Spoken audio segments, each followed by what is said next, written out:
नमस्कार दोस्तों। तो फाइनली इजराइल हमास का जो कॉन्फ्लिक्ट है वो आपको पता ही है कि लेबनान में पहुंच गया था और पिछले मंथ सितंबर में लेबनान के ऊपर वेरियस एयर स्ट्राइक्स जो हैं और बहुत ब्रूटल तरीके से एयर स्ट्राइक्स करना इजराइल ने शुरू कर दिया था। और उसके बाद हसन नसरल्ला की डेथ हुई और हसन नसरल्ला की डेथ के बाद कहा गया कि हाशिम सफ़ेदीन, जो कि हसन नसरल्ला का रिलेटिव भी है, वो अब हिजबुल्लाह को संभालेगा और हिजबुल्लाह का चीफ बनेगा, क्योंकि उसका ऑपरेशन करने का तरीका, उसका पहनावा, रहन सहन सब कुछ मतलब एकदम हसन नसरल्ला से मिलता जुलता भी है। और हसन नसरल्ला का एक तरीके से राइट हैंड मैन अगर हिजबुल्लाह में कोई था तो वो हाशिम सफ़ेदीन था। तो इसलिए हाशिम सफ़ेदीन वो will be the successor of Hassan Nasrallah. तो उसके बाद जैसे ही ये सक्सेसर वाली बात आनी शुरू हुई, जैसे ही ये पता चला कि ये आएगा हसन नसरल्ला का बदला लेगा, तो जैसे ही अदला बदला वाली चीज़ शुरू हुई तो इजराइल ने अपना नेक्स्ट फोकस हाशिम सफ़ेदीन को बना लिया। और अब फाइनली एक खबर आई थी कि हाशिम सफ़ेदीन गंभीर रूप से घायल हो गया इजराइल की बॉम्बिंग में, इजराइल की एयर स्ट्राइक में, और वो बहुत दिन से गायब है और उसका इलाज चल रहा है। बहुत दिनों तक कहते रहे लोग कि इलाज चल रहा है और शायद अब थोड़ा थोड़ा वो रिकवर कर रहा है, इसलिए हिजबुल्लाह जो को स्ट्राइक करना शुरू कर चुका है इजराइल के ऊपर। ये सब सारी खबरें जो हैं वो धाराशाही हो जाती हैं जब बेंजामिन नेतन्याहू इस चीज़ को कंफर्म कर देते हैं कि फाइनली उन्होंने हाशिम सफ़ेदीन को एलिमिनेट कर दिया है। बेंजामिन नेतन्याहू ने इस चीज़ को कंफर्म किया कि Hashim Safieddine is no more in this world, हमने उसको सक्सेसफुली एलिमिनेट कर दिया है। हमें एक क्लियर इंटेल मिली थी कि एक बहुत बड़ी मीटिंग होने वाली है और इस मीटिंग में हाशिम सफ़ेदीन भी आएगा। उस मीटिंग के बारे में जैसे हमें जानकारी मिली, हमारे जो सोर्सेज थे वो सारे एक्टिव हो गए पूरे लेबनान के ऊपर और हमें पता था कि बेरूत में कहीं ये मीटिंग होने वाली है, किसी बिल्डिंग में ये मीटिंग होगी।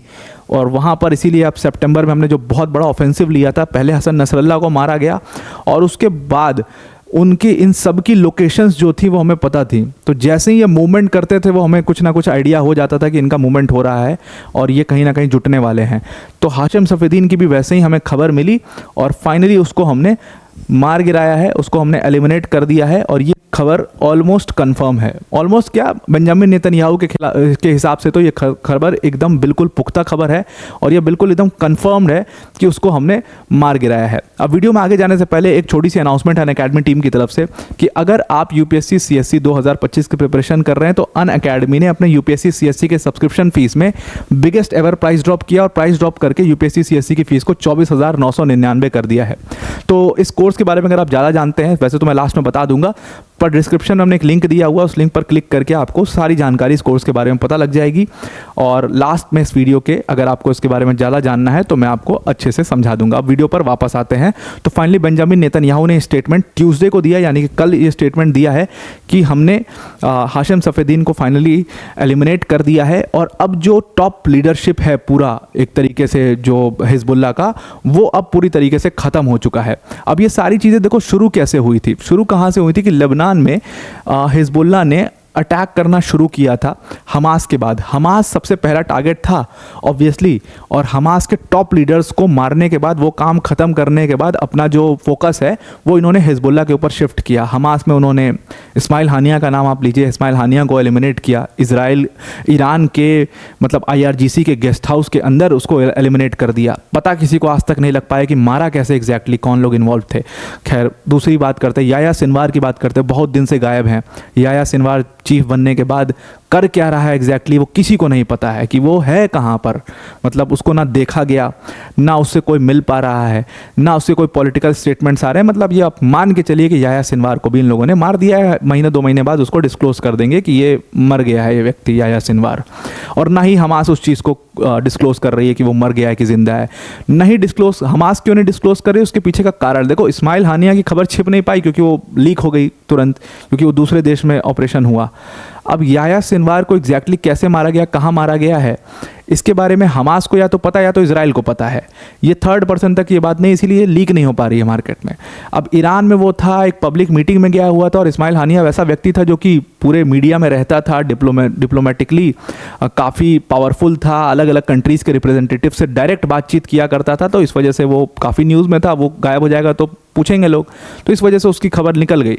तो हमास की टॉप लीडरशिप को ख़त्म करने के बाद हिजबुल्लाह के ऊपर सितंबर में इन्होंने फिर से अपना फोकस लगाया और हिजबुल्लाह में लेबनान में इन्होंने हिजबुल्लाह के जितने स्ट्रॉन्ग होल्ड थे, खासतौर से सदर्न लेबनान का एरिया हो गया, उसको चिन्हित किया इन लोगों ने और वहाँ पर एयर स्ट्राइक्स करनी दबा करके शुरू करी। मतलब इतनी एयर स्ट्राइक्स करी कि 1000 के करीब वहाँ पर जो सिविलियंस हैं, जो कि अब अपने अपने क्लेम्स हैं। इजराइल कह रहा है कि हमने सिविलियंस को नहीं मारा, हमने तो ऑपरेटिव्स को मारा है हिजबुल्लाह के।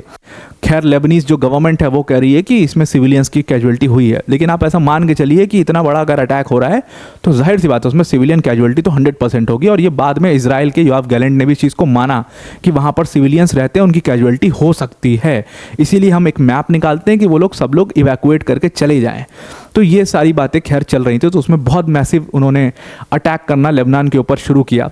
अच्छा, इनको ना खोज क्या थी, अगर आप देखोगे तो इनको खोज थी अली कराकी की। अली कराकी वो बंदा है जो कि लेबनान में, खासतौर से सदर्न लेबनान में हिजबुल्लाह के सारे ऑपरेशंस को देखता था और उसके बारे में इनको इंटेल मिली थी कि ये व्यक्ति जो है अली कराकी, ये डायरेक्ट हसन नसरल्लाह को रिपोर्ट करता है।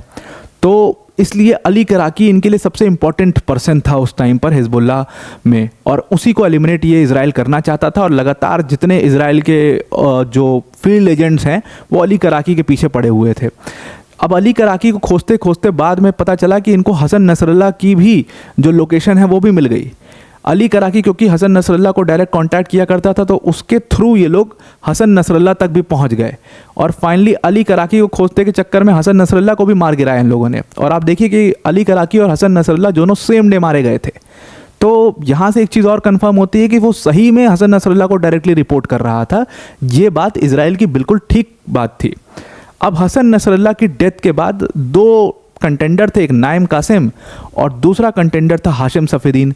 तो नाइम कासिम को साइडलाइन करते हुए, क्योंकि वो डिप्टी सेक्रेटरी जनरल है, हाशिम सफीदीन को कहा गया कि ये सक्सेसर होगा और यही हिजबुल्लाह को संभालेगा, क्योंकि इनमें जो है वो प्रॉफिट मोहम्मद की छवि दिखती है। वो काला टर्बन लगाना, एकदम दिखाना कि हम मतलब उसी लीनियज से आते हैं और एकदम हसन नसरल्लाह की नकल करना, उसकी तरफ बातचीत करना, तो वो सब देख करके लोगों का भी सपोर्ट रहा कि ये बदला लेगा आकर के इजराइल से। तो उसके बाद इजराइल का जो नेक्स्ट टारगेट हो गया वो हाशिम सफीदीन हो गया। और अब इजराइल को समझ में आ गया था कि इनके ऑपरेट करने का तरीका क्या है और किस तरीके से ये लोग एक दूसरे से जुड़े हुए हैं, कैसे ये कम्युनिकेट करते हैं, कैसे ये स्मगल करते हैं आर्म्स वगैरह को। इस सब के पीछे इजराइल ने सारा कुछ इनका सप्लाई लाइन सब पकड़ लिया। इसीलिए सप्लाई लाइन पकड़े जाने के बाद वो पेजर अटैक आपको देखने को मिला था। तो ये सब जो हुआ है ना, वो एक्चुअल में the main guy was Ali Karaki. और अली कराकी को जब इन्होंने एलिमिनेट कर दिया है तो वो सप्लाई लाइन बिल्कुल ओपन हो गई इजराइल के लिए, और वो समझ चुके थे इस चीज़ को, और इसीलिए उसके बाद ये लोग कोई भी ऑपरेशन करने में बहुत कंफर्टेबल रहे हैं। तो उसके बाद जैसे ही हाशिम सफीदीन उनके टारगेट पर था तो उसके बारे में इंटेल मिली कि ये लोग ना अदला बदला लेने के लिए इन लोग का एक मीटिंग होने वाला है, और कहीं ना कहीं एक रूफ के नीचे ये सारे लोग मिलेंगे, जितने इंपॉर्टेंट लोग हैं, जितने इंपॉर्टेंट विंग्स हैं, जिहाद काउंसिल का चीफ, एग्जीक्यूटिव काउंसिल का चीफ, उसके बाद पॉलिटिकल काउंसिल के चीफ, मीडिया काउंसिल के चीफ, ये सब जितने हैं, ये सब जो है एक जगह पर मिलने वाले हैं। और फिर ये डिसाइड करेंगे अपने अंदर ये चीफ कौन बनेगा हिजबुल्लाह का, मतलब सेक्रेटरी जनरल हिजबुल्लाह का कौन होगा। सदर्न लेबनान में अली कराकी मरा तो उसकी जगह पर कौन लेगा, इस तरीके से एक पूरा मतलब डिस्कशन होने वाला था। और फिर उनका नेक्स्ट जो अटैक करना है इजराइल के ऊपर, उसमें क्या करना है, ये सारी चीज़ें, तो इसके लिए तो मिलना पड़ेगा ना एक जगह पर। अब यही बात थी कि इजराइल एकदम पैनी नज़र अपनी बनाए हुए था, और जैसे ही इनका मूवमेंट होता इजराइल को पता लग जाता। तो जैसे ही इनका मूवमेंट हुआ, इजराइल को पता लगा कि बेरूत में ये लोग मिलने वाले हैं, और एक बिल्डिंग इनको इन्होंने चिन्हित किया और उसके ऊपर एयर स्ट्राइक्स करी, और वहाँ पर ऑन द स्पॉट बहुत सारे मारे गए। और सैटेलाइट फुटेजेस हैं बाकायदे इजराइल के पास कि ऑन द स्पॉट बहुत सारे मारे गए, और कुछ लोग जो है वहाँ पर बचे जिंदा, जिनमें एक हाशिम सफीदीन था जो गंभीर रूप से घायल था, लेकिन कुछ ही घंटों बाद उसकी भी डेथ हो गई। तो हाशिम सफीदीन जो है, ये व्यक्ति का अगर आप इतिहास देखोगे तो सबसे पहली चीज़ तो इतिहास में जो सबसे ज़रूरी चीज़ है, लिंक, वो इसके पास था। ये एक्चुअल में हसन नसरल्लाह का कज़िन है। कज़िन होने के नाते इसको बहुत ज़्यादा सपोर्ट हसन नसरल्लाह ने शुरुआती दौर से किया हुआ है। इसीलिए बहुत छोटा व्यक्ति था हिजबुल्लाह में, मतलब इसकी कोई बहुत बड़ी रैंक वैंक नहीं थी। लेकिन जैसे ही हसन नसरल्लाह 90s के बाद पावर में आता है, सेक्रेटरी जनरल बनता है, तो आप देखिए कि हाशिम सफ़ीदीन को धीरे धीरे वो एंट्री देने लगता है हिजबुल्लाह के अंदर में। 1995 में उसने हाशिम सफ़ीदीन को हिजबुल्लाह की कंसल्टेटिव असेंबली में डाल दिया और उसके बाद उसने धीरे धीरे इसको और मतलब मिलिट्री एक्टिविटीज़ में इन्वॉल्व करने लगा और फिर धीरे धीरे वो मिलिट्री एक्टिविटीज़ को, मिलिट्री ऑपरेशंस को हेड करने लगा। इसी वजह से Hashim Safieddine is seen as a terrorist leader, मतलब एक मिलिटेंट लीडर की इमेज है उसकी। वहीं नाइम कासिम जैसे लोग जो हैं वो थोड़े पढ़े लिखे लोग हैं, मतलब उनको पढ़े लिखे में ज़्यादा उनका नाम है कि वो पढ़े लिखे व्यक्ति है, डायलॉग करना, जैसे इस्माइल हानिया है पढ़ा लिखा व्यक्ति, डायलॉग करना जानता है, उस तरीके का व्यक्ति है। तो लेकिन हाशिम सफ़ीदीन को कोर मिलिटेंट कमांडर की तरह देखा जाता है क्योंकि उसको उसके भाई ने हमेशा मिलिट्री एक्टिविटीज़ को हेड करने का काम दिया हुआ है, इसीलिए वो अलग अलग देशों में टेररिस्ट भी घोषित है उसके लिए। तो हाशिम सफ़ीदीन एक इस मामले में काफ़ी बदनाम व्यक्ति था। तो मिलिट्री एक्टिविटीज़ भी धीरे धीरे वो हेड करने लगता है और फाइनली 1998 में सबसे बड़ी सफलता हाशिम सफ़ीदीन को मिलती है जब उसके भाई ने उसको एग्जीक्यूटिव काउंसिल का चीफ बना दिया। अब एग्जीक्यूटिव काउंसिल का चीफ, इससे पहले हाशिम सफ़ीदीन के बनने से पहले खुद हसन नसरल्लाह एग्जीक्यूटिव काउंसिल का चीफ था। और ये एग्जीक्यूटिव काउंसिल बहुत इंपॉर्टेंट होती है, अगर कुछ इंपॉर्टेंट काउंसिल्स हिजबुल्लाह में देखोगे उनमें से एक ये एग्जीक्यूटिव काउंसिल आ जाती है। जैसे कुछ इंपॉर्टेंट काउंसिल्स में आप देखो तो जिहाद काउंसिल बहुत इंपॉर्टेंट है। जिस जिहाद काउंसिल का मेंबर ये अली कराकी था, जिसका नाम मैं अभी थोड़ी देर पहले ले रहा था, जो सदर्न लेबनान के सारे ऑपरेशन संभालता था। और जितने कारनामे हैं पूरी दुनिया भर में हिजबुल्लाह के जितने होने हैं वो सब जिहाद काउंसिल ही करता है, उसके मेंबर्स करते हैं। दूसरा आ जाता है फिर आपका ये एग्जीक्यूटिव विंग। एग्जीक्यूटिव विंग से फ़ायदा ये होता है कि पॉलिटिक के ऊपर भी और थोड़ा सा मिलिट्री के ऊपर भी कंट्रोल रहता है। तीसरा फिर पॉलिटिकल विंग है, फिर मिलिट्री विंग है, इस तरीके से इंफॉर्मेशन एंड ब्रॉडकास्टिंग विंग है, इस तरीके से तमाम विंग्स हैं। उसमें 2-3 बहुत इंपॉर्टेंट हैं। मैं एक पॉलिटिकल को मैं मानता हूँ, एक एग्जीक्यूटिव को और एक जिहाद काउंसिल को। जिहाद काउंसिल सबसे इंपॉर्टेंट इस वजह से भी है क्योंकि सारे काउंसिल्स के जो हेड है वो मतलब उसके मेंबर वैसे भी बन जाते हैं, बाकी उसके मेंबर्स होते ही हैं और बहुत सारे स्लीपर सेल्स जो कहते हैं ना, वो स्लीपर सेल्स भी जिहाद काउंसिल के जो हैं वो कई देशों में बताया जाता है हिजबुल्लाह के कि मिडिल ईस्ट के कई देशों में वो लोग फैले हुए हैं और वहाँ से सारी इन्फॉर्मेशन हिजबुल्लाह तक पहुँचाते हैं। इस तरीके का बड़ा नेटवर्क है हिजबुल्लाह का। तो एग्जीक्यूटिव काउंसिल का फाइनली हसन नसरल्लाह ने 1998 में हाशिम सफ़ीदीन को चीफ बना दिया और अभी जब हसन नसरल्लाह की डेथ हुई है तभी भी हाशिम सफ़ीदीन जो है वो हिजबुल्लाह के एग्जीक्यूटिव काउंसिल का ही चीफ था। और इसी वजह से क्योंकि इसने मिलिट्री ऑप्स को हेड किया हुआ है तो यूनाइटेड स्टेट्स ने 2017 में इसको टेररिस्ट घोषित कर दिया था। हालांकि यूनाइटेड स्टेट्स से ये बहुत बड़ी गलती हो गई, बहुत लेट कर दिया उन्होंने इसको टेररिस्ट घोषित करने में, पहले ही कर देना चाहिए था।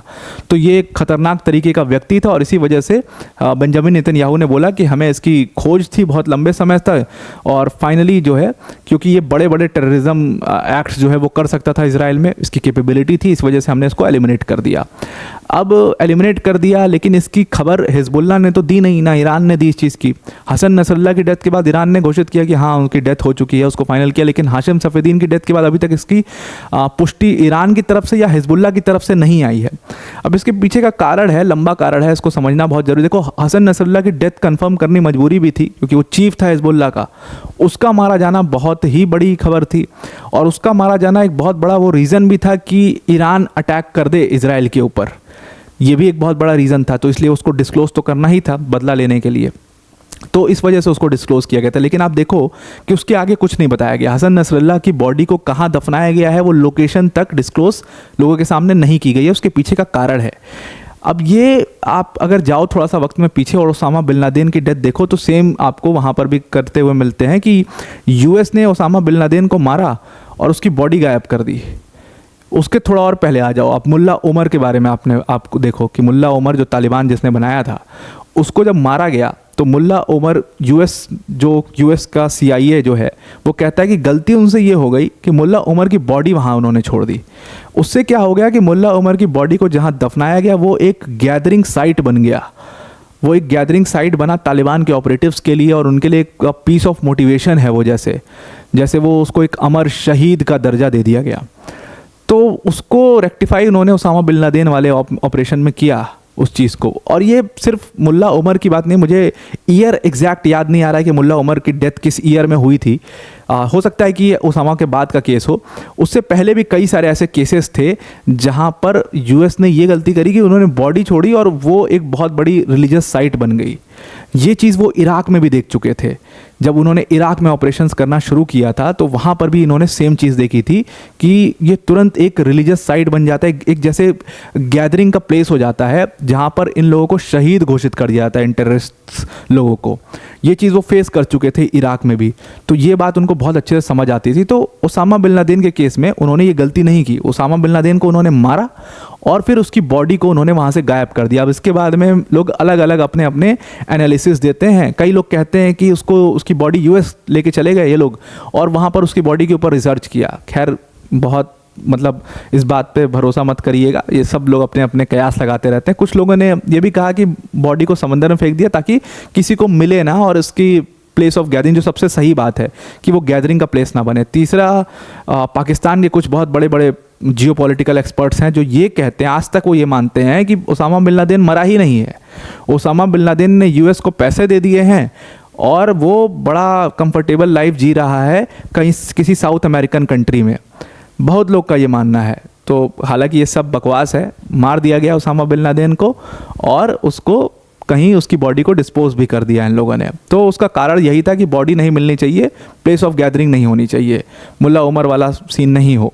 उसके बाद आप देखो कि वही सेम चीज़ वो चलन चला आ रहा है। तो इसीलिए अब देखो, इस्माइल हानिया तो एक पूरा पॉलिटिकल लीडर ही था। खैर, याह्या सिनवार का गायब है, कोई डिस्क्लोज़ नहीं कर रहा है कि वो कहाँ गया। उसके बाद same goes with Hassan Nasrallah कि उसकी जो कब्र है उसके बारे में कोई डिस्क्लोज़ नहीं, लोकेशन कहाँ है। सेम हाशिम सफ़ेदीन का भी केस है कि इसके बारे में भी जो है बताना उचित नहीं है जब तक कॉन्फ्लिक्ट चल रहा है, क्योंकि अब जहाँ पर उस प्लेस को रखा गया है तो इजराइल तो ये भी कर सकता है उसकी बॉडी वहाँ से गायब करा दे, ये कर सकता है कि वहाँ मिसाइल मार दे लगातार और उस पूरे एरिया को खाली कर दे, मतलब एकदम धाराशाही कर दे उस पूरे एरिया को, कुछ भी कर सकता है इजराइल। तो इस वजह से ये लोग लोकेशन नहीं डिस्क्लोज़ करते हैं, ना ही डेथ डिस्क्लोज करते हैं। डेथ डिस्क्लोज करेंगे तो इनकी वीकनेस दिखाई देगी कि लगातार इनके जो कमांडर्स हैं वो मारे जा रहे हैं और अब ये ऑर्गेनाइजेशन लगभग ख़त्म हो चुका है। तो ये एक बहुत बड़ा प्रॉब्लम है, इस वजह से डिस्क्लोज करने से थोड़ा सा बचते रहते हैं। बेंजामिन नेतन्याहू के लिए तो ये अचीवमेंट है और उनके देश में भी उनको हर दिन कोई नई अचीवमेंट दिखानी है, तो इसलिए वो ये चीज़ क्लेम करते हैं कि भाई हमने मार दिया हाशिम सफ़ेदीन को, हमने मार दिया हसन नसरल्ला को, हमने मार दिया इस्माइल हानिया को, हमने मार दिया याह्या सिनवार को, जिन लोगों ने हमारे ऊपर 7 अक्टूबर के अटैक प्लान किए थे। तो आई होप आपको ये पूरा आर्टिकल समझ में आ चुका होगा। अब वीडियो को एंड करने से पहले अनअकैडमी टीम के कोर्स के बारे में जो मैंने आपको बताया था उसको एक बार मैं आपको समझा देता हूं कि अनअकैडमी ने आपको बिगेस्ट एवर प्राइस ड्रॉप किया है यूपीएससी सीएससी की सब्सक्रिप्शन फीस में, जहां पर ये प्राइस जो है कोर्स का वो सिर्फ 24,999 है। और इस फीस में आपको अनअकैडमी की टॉप फैकल्टीज जैसे मृणाल सर, प्रतीक सर, सुदर्शन सर जैसी फैकल्टीज यहाँ पर पढ़ा रहे होंगे। अपने आप में एक कंप्लीट प्रोग्राम है जहाँ पर जीएस, सीसैट, टेस्ट सीरीज सब कुछ कवर कराया जाएगा।